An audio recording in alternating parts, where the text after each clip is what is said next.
All right, our next presentation is on the Alert California cameras. And this is Chief Wells is going to be the presenter, and he was hired by the Kern County Fire Department in 2005. Served with the citizens of Kern County as a firefighter, engineer, captain, PC, promoted to his current role as deputy fire chief. As a deputy fire chief, he oversees Kern County Fire Department's Emergency Communications Center, Tech Services, Corporate Communications Division.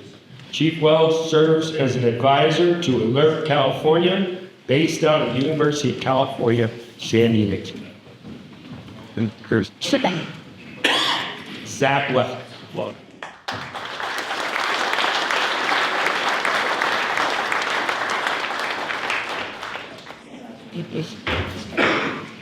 Thank you.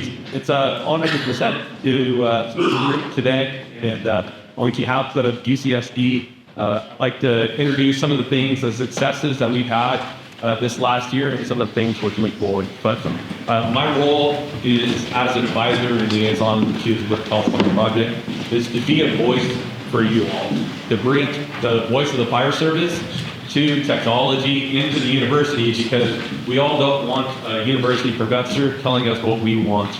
And we shouldn't expect the university or technology partners to know what we do, but that's where we come in and we help guide them along the way. So each year, our program in Alert California, we hope to iterate, to evolve, and get better and better. And I'm excited to share some of the things that we've been doing.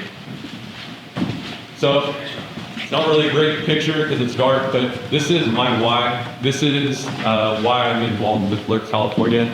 This is the Erskine Fire 2016, and this is why I am a fire. And I know you take away the name, and each one of you have a fire you wish never existed, never happened. Well, one thing I learned being part of the second alarm and first strike team coming in to help support our guidance on the ground was that we can't keep doing the same thing and expect a different result. So what is it that we can do different, that we can bring to this problem that we know is a big problem in California? It's more than just a California problem. And part of our thought is we can only have so many firefighters, we can only have so many aircraft and so much equipment, is that we need to harness technology and use that as a force multiplier. Now, we'll talk about AI today. AI isn't going to replace us, but it is there, and technology is there is to enhance our response. They enhance our awareness. We view Alert California as an all-hazard, all-risk platform. Our bread and butter will always be involved with our arena, but it's giving situational awareness and increasing and enhancing our situational awareness to you all that have built a career and built that recognition, prime decision making in flight, to know when you have a problem and to know when you need to engage. And we all have a large landscape we got to cover. In Kern at 8,141 square miles, and we only have so much.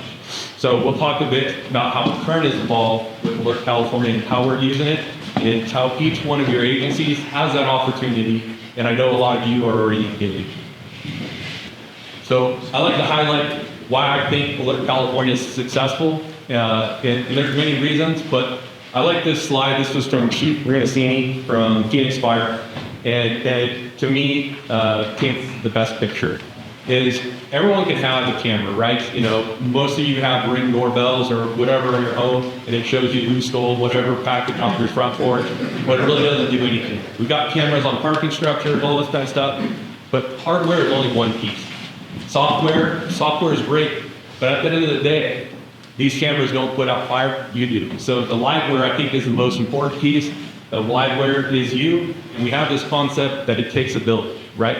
And it's that interoperability, it's that interagency support from not just local government, state government, federal government, but it's the partnership that we have harnessed with our sponsors, PG&E, SCE, SDG&E, and bring this technology and provide it to you at zero cost.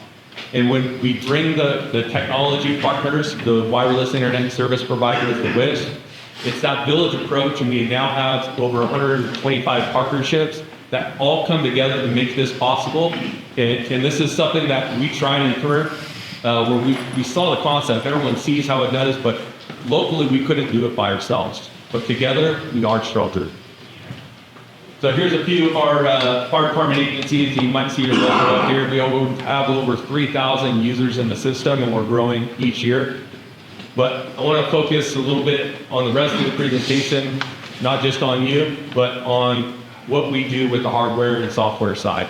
So if you've been to Alert California in our ops page, our command and control, is you've probably seen this. And I want to talk about what makes this possible, and it's the hardware behind the scenes.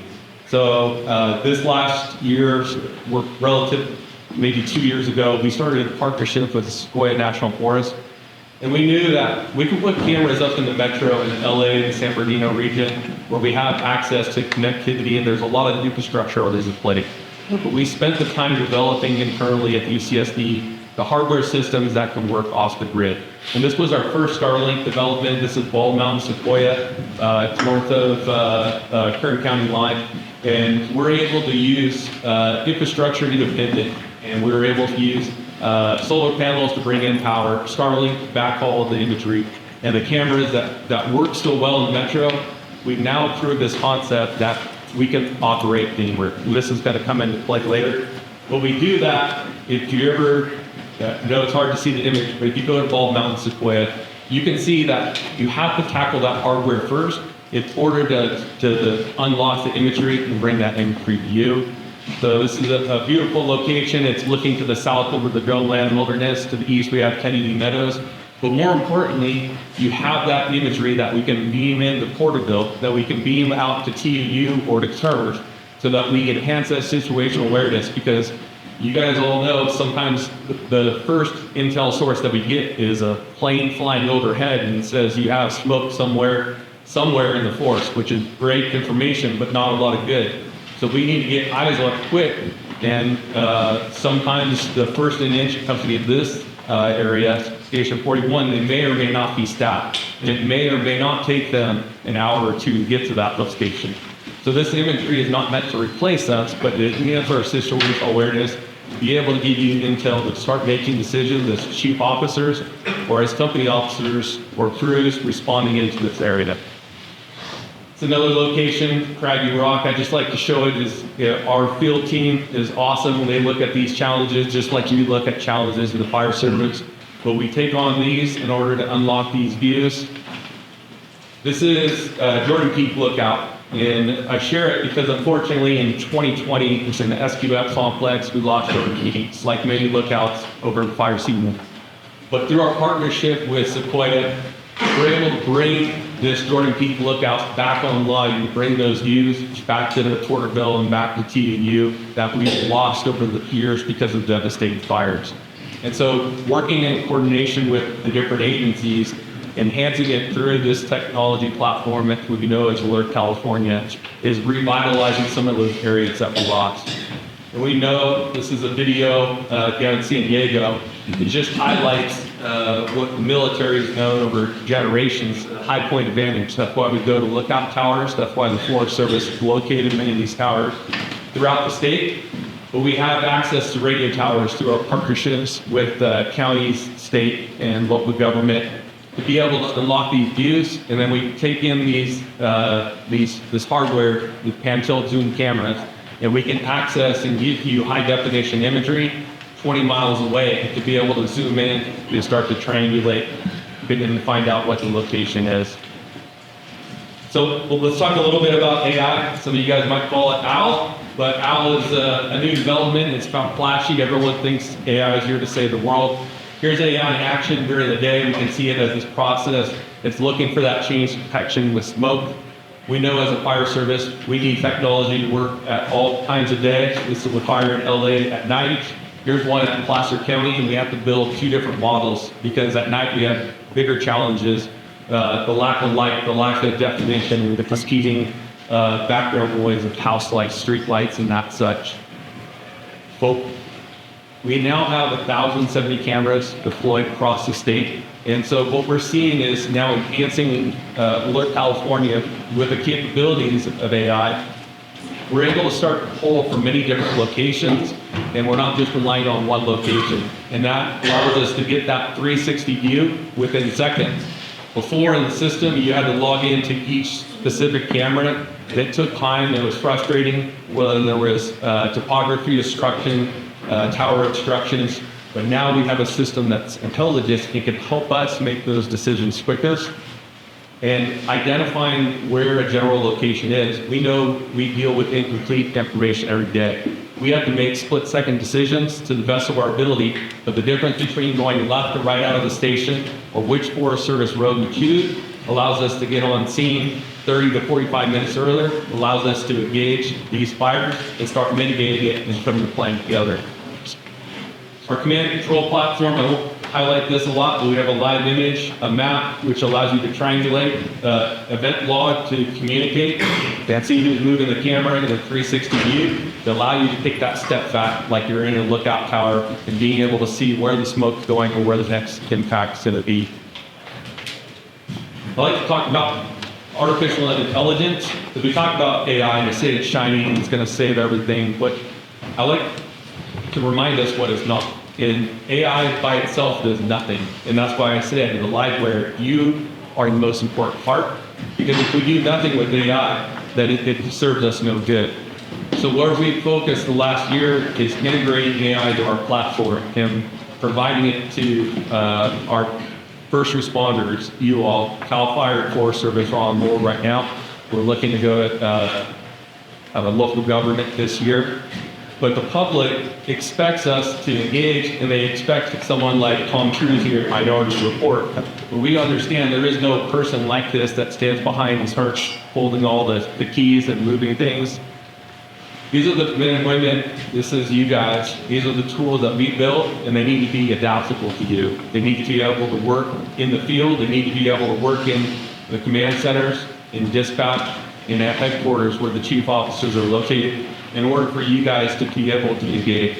Because you don't want me or the university from San Diego telling you what to do, and we don't want that either. We want to hand off these tools so that you can make decisions based on the resources you know you have and how you want to engage them best. And we build tools for this guy as well. We have different levels. So where I see AI definitely enhancing our fire department response is if you engage on Alert California, you probably engaged at this level. This is 1710. It talks about all the different little steps that happen from the event initiation all the way to returning back to normalcy. You probably engaged on the systems after dispatch, and that's fine. And that's what part of the power of the system is. AI is allowing us to take a step back pre-911, and we are now becoming part of that discovery of the event. So I'll share some of those stories of how we've seen it. So in Kern, we have access to alerts, and alerts give us either a phone call, a text, or an email. I'm going to share about the Takuya fire. The Takuya fire happened in August of last year. This is the first AI image. So I'm at headquarters, and I get a phone call. I have the phone set up. The way I deal with the system is I ignore the phone call, and I go straight to my email, because that's where I'm going to get that visual representation. We talked about recognition of fine decision making. All I have to do is see that image once, and I'm going to play a time lapse of it and explain what happens. But once you see that image, you know that one, I don't have any property owners that live there, or actually we only got one, Russ, and he's not earning hot dogs at 7 in the morning. So I know I got a problem. So I send a text message to our dispatch supervisor, new fire, 87's area, Fraser Park, start with first alarm. They have access to the same system, and they can start processing it. We're able to get this information 12 minutes prior to the first time I want to call. Next call is to the duty chief. Our division chief starts engaging on this. We know that we have an incident.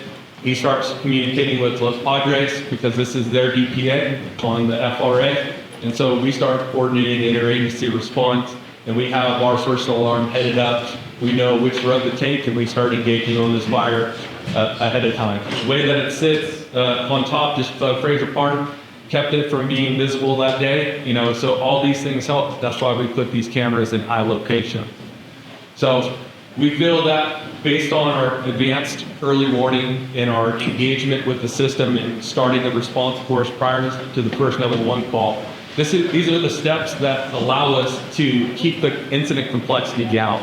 We're able to manage this fire with force at a type 3 level, This keeps us from moving into that type 2 or type 1 complexity that we know only draws down the resources in the state. And so the more that we can do like this, the better off that we are. The next fire is the Trotter Fire. This was in Bear Valley Springs, between Bear Valley and Stallion. And we had a lightning bust come through the night before, and we had 2 fires start within 10 minutes of each other. And we were able to use that system, that advanced situational awareness, to monitor not only the sheet fire in Bear Valley Springs, but the more aggressive fire in Trotter, which we know became a bigger fire problem. But if you think back 10 years ago, when we would get a report of a fire, it's easy to think that the RP, the person that's calling in 911, is reporting the same fire. But we know with lightning, a lot of times, we're not just dealing with one fire. So this gives us that visual reference, and we were able to see and engage and then divert our resources to our primary problem. Based on our access to Technosilva Wildfire Analyst, we ran a model based on the fuel conditions and weather that day. The Trotter Fire was predicted to run over 3,000 acres. But based on our engagement and our aggressive firefighting tactics, we're able to keep the fire at 52 acres. Then we take this a step further to communicate back to our elected officials, but we take this model, through the power of GIS, we can understand that in that footprint, that predicted fire path over 8 hours, we have 451 structures, and then we take the improvement value from the community that we get from our assessor, and we're able to describe that savings to the county in the form of a value of $218 million. We all know that the work that we do every day, every summer, that there's value that's there. But it's always difficult to communicate because we always talk about the big fires, the ones that got away. But it's the fires that you never hear about, and I hope you have heard about the Trotter, but that's where California looks to engage to help some of these names disappear and not become well known. So we continued in our partnership with CAL FIRE, and I'll just go through these real quick. But more than this just being a success in Kern, we're starting to see this replicated across the state, and we're looking forward to engaging with our federal partners, U.S. Forest Service, to replicate this in the 18 forests this summer. One of the things that we look at is what were the stats last year. We all know we've had devastating fire seasons, 2020, 2017, and many others. But one of the successes that I look at is pulled from CAL FIRE's website is the fact that we've had less acres burned on average versus prior years. And we have different, people have their opinions on why that is.